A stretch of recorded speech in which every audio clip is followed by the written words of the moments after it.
Hello children, how are you? I hope you all are doing good. Children, now we will read lesson People of Courage. Referred to by the Dalai Lama as his little sister, Aung San Suu Kyi has tirelessly worked for democracy in Myanmar, formerly called Burma. The name was changed to Myanmar in June 1989. जून 1989 में ये नाम change हुआ था और जो दलाई लामा की जो sister थी उन्होंने जो डेमोक्रेसी है म्यांमार की उसके लिए अथक प्रयास करे, अथक कार्य करे थे. On 5th April 1989, a woman walks down the middle of the street, accompanied by several men, 6 soldiers of the state law and order restoration council, the junta, which has crushed the democracy movement and killed thousands of people in Rangoon, now renamed Yangon, ordered the group to stop. 5th अप्रैल में जो 1899 में एक lady जो middle state में walk कर रही थी उनके साथ बहुत से और लोग भी वॉक कर रहे थे, जिसमें से जो स्टेट लॉ के 6 सोल्जर्स थे और उन्होंने जो है ऑर्डर किया था कि जिन्होंने डेमोक्रेसी को क्रश किया है, थाउजेंड्स पीपल को जिन्होंने डेमोक्रेसी को क्रश किया है उस ग्रुप को रुकने के लिए ऑर्डर किया. The group paid no heed. A young army captain whips out his revolver and jumps out of his jeep ready to open fire. लेकिन जो ग्रुप था उसने ध्यान नहीं दिया. उसमें से जो कैप्टन था वो फटाफट रिवॉल्वर के साथ नीचे उतरा और वो जो फायरिंग के लिए तैयार हो गया. The woman asked the men to move aside, providing them with a single target rather than bringing everyone else in seemed so much simpler, she later explained. In the nick of time, a major intervenes and asks the captain to hold his fire. The lady walks on. She is Aung San Suu Kyi, the Iron Lady of Burma. जो major थे उन्होंने बीच में interrupt करते हुए और जो captain था उसको फायर को होल्ड करने के लिए कहा. जब लेडी आती है तो वो लेडी कौन थी? वो lady iron lady of Burma Aung San Suu Kyi थी.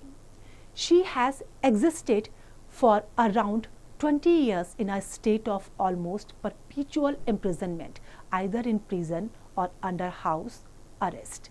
But she has always remained faithful to one project, democracy. अब ये जो थी ये लगभग जो है बहुत लंबे टाइम तक जो है प्रिजन में थी, चाहे वो प्रिजन हो या घर हो, वो अरेस्टेड थी वहाँ, लेकिन फिर भी उनका एक ही मकसद था और वो था democracy. Aung San Suu Kyi was born on 19 June 1945. Her father, General Aung San, was one of the 30 comrades who spearheaded the Japanese advance into British Burma in 1942 during World War II. Before running against the Japanese and finally negotiating Burma's independence with the British, just as he was taking over as the first head of the Burmese state general, Aung San was assassinated. It was the first national tragedy. उन्होंने जो है उनको British से Burma को independence दिलवाया था और जब वो बर्मीज स्टेट के फर्स्ट हेड की तरह से जो है उसमें आने वाले थे, उसी समय जनरल ओंग सैन का जो है असैसिनेशन हो गया था, उनको मार दिया गया था और ये एक सबसे बड़ी नेशनल ट्रेजेडी थी उस समय की कि उनको मारा गया था. The same day in a statement to the press the Indian prime minister Jawaharlal Nehru declared, I mourn Aung San who even in his youth had become the architect of Burmese freedom. I mourn Burma bereft at this critical moment of her chosen leader, and I mourn for Asia who has lost one of her bravest and most foreseeing sons.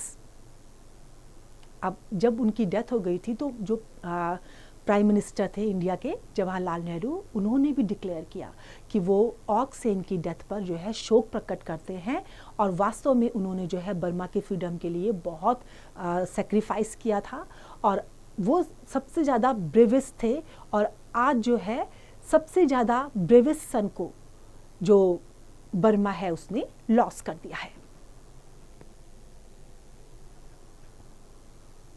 In 1960, her mother, Khin Khi, was appointed Burma's ambassador to India. Suu Kyi, a young girl of 15 with long thick plaits, joined Lady Shri Ram College in Delhi. बाद में 1960 में जो उनकी mother थी उनको Burma का ambassador जो है इंडिया के लिए अपॉइंट कर दिया गया था। स्यू की जो 15 इयर्स की थी उन्होंने श्री राम कॉलेज दिल्ली को ज्वाइन कर लिया था। Her circle of Indian friends widened. This was a wonderful opportunity to explore and understand the country of Mahatma Gandhi, recalls a family friend and diplomat Ma Than-ee. जो family friend मा थैन-ई थे उन्होंने क्या कहा कि महात्मा गांधी की इस कंट्री को खोजने का समझने का ये एक बहुत अच्छा समय है। अपार्ट फ्रॉम कॉलेज, स्यू की kept busy with Japanese flower arrangements, piano classes और राइडिंग क्लासेस इंडिया फॉर स्यू की। कॉलेज के अलावा स्यू की जो है जापानीज फ्लावर अरेंजमेंट में पियानो क्लासेस में भी बिजी थी।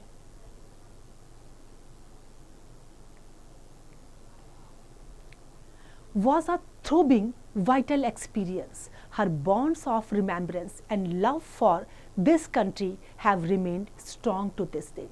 इस कंट्री के लिए जो उनका प्यार था और जो बॉन्ड था वो आज भी जो है सब उसको याद करते हैं, वो आज भी स्ट्रॉन्ग है। With her mother leading the hectic social life of a diplomat, Suu Kyi got to know many senior Indian politicians, officials and diplomats in the capital. In 1964, she went to Oxford, where she studied philosophy, politics and economics. Later, she embarked on her first work experience as an assistant secretary in the United Nations Secretariat. अपनी mother के साथ जब वो जाती थी social life में तो वहाँ बहुत से पॉलिटिशियन और जो ऑफिशियल डिप्लोमेट्स थे उनसे वो मिलती थी। 1964 में जो है वो ऑक्सफोर्ड गई और वहाँ उन्होंने फिलॉसफी, पॉलिटिक्स और इकोनॉमिक्स जैसे सब्जेक्ट्स को पढ़ा। Before her marriage in 1972, Suu Kyi asked her future husband, Dr. Michael Aris, for a favor. I only ask one thing, that should my people need me, you would help me to do my duty by them. Her life as a mother of 2 sons and a scholar continued smoothly during the following years. जब उनकी शादी हुई 1972 में तो अपने husband से उन्होंने कहा कि मैं तुमसे सिर्फ एक फेवर चाहती हूँ कि कभी अगर मेरे लोगों को मेरी ज़रूरत पड़ी तो आप मेरी उस समय मदद करोगे। आगे के सालों में जो उनकी लाइफ थी वो बहुत कंफर्टेबली, बहुत स्मूथली रन कर रही थी। After traveling extensively through the Himalayas and writing on India's age-old tradition of peace and tolerance. Peace and tolerance means शांति और सहिष्णुता. The couple returned to London in early 1968. 1968 में जो ये कपल था ये लंदन वापस चला गया था। Fate caught up with her in March 1988 when her mother suffered a stroke in Burma and Suu Kyi had to leave England for her country. अब मार्च 1988 में उनकी मदर को स्ट्रोक आ गया था और स्यू की को जो है इंग्लैंड छोड़ना पड़ा अपने देश के लिए। A few months after her arrival in Rangoon, the old military dictator general Ne Win resigned, triggering a dynamic pro-democracy student movement. Soon millions of Burmese joined in their demand for a true democracy. अब इसको जो है उन्होंने जब वो Rangoon आई तो military dictator जो थे जनरल ने विन, उन्होंने एक प्री डेमोक्रेसी मूवमेंट जो है स्टार्ट किया था। बहुत से लोगों ने, बर्मा के बहुत से लोगों ने उसको ज्वाइन किया। The culminated on 8 August 1988 when thousands of demonstrators were massacred. Massacred means उनकी हत्या कर दी गई थी। The time of reckoning had come of Suu Kyi. अब जब इस तरह का सिनेरियो वहाँ पर हो गया था तो अब वो समय आ गया था कि जब स्यू की को बुलाया जाता। स्यू की के आने का समय अब आ गया था। Her knowledge of the Burmese heritage, her wonderful fluency in her own language and her refusal to give up her own Burmese citizenship and passport, All these factors conspired with the sad circumstances of her mother's final illness to make her engagement unavoidable, her husband later wrote. बाद में उनके husband ने क्या लिखा कि उनका Burmese heritage के लिए उनका नॉलेज, उनकी फ्लुएंसी उनके लैंग्वेज में, और जो उनका बर्मीज़ सिटीजनशिप थी और जो पासपोर्ट था जो उन्होंने देने से मना कर दिया था, और साथ में जो उनकी मदर की इलनेस थी, उस सब ने मिलकर जो है जो उनका इंगेजमेंट था वो उनके लिए अनअवॉइडेबल बना दिया था. On 26 August 1988, she addressed 1 million people assembled at the Shwagdan Pagoda in Rangoon. I could not, as my father's daughter, remain indifferent to all that was going on. The national crisis could, in fact, be called the second struggle for national independence. She thus became the leader of the opposition National League for Democracy, which till today opposes the military junta. 26 अगस्त 1998 को जब उन्होंने millions of people को address किया तो उन्होंने क्या कहा कि अपने फादर की बेटी की होने के नाते मैं अलग नहीं रह सकती हूँ, जो कुछ भी यहाँ हो रहा है मैं उससे अलग नहीं रह सकती हूँ. ये सब जो हो रहा है इसकी वजह से जो है जो सेकंड जो नेशनल क्राइस है वो अराइज हो सकता है, और उसकी वजह से जो है क्या हो सकता है, second struggle for national independence हो सकता है. अब वो जो है उसकी लीडर बन गई थी नेशनल लीग की, और अब जो है वो आज की डेट तक भी ये जो नेशनल लीग है ये मिलिट्री जुंटा के अगेंस्ट में है, ये इसको अपोज करता है. The following month saw her crossing Burma and addressing hundreds of meetings. The junta was becoming more and more nervous, and on 20th July 1989 she was arrested. From that day onwards she has spent most of her time in jail or in confinements.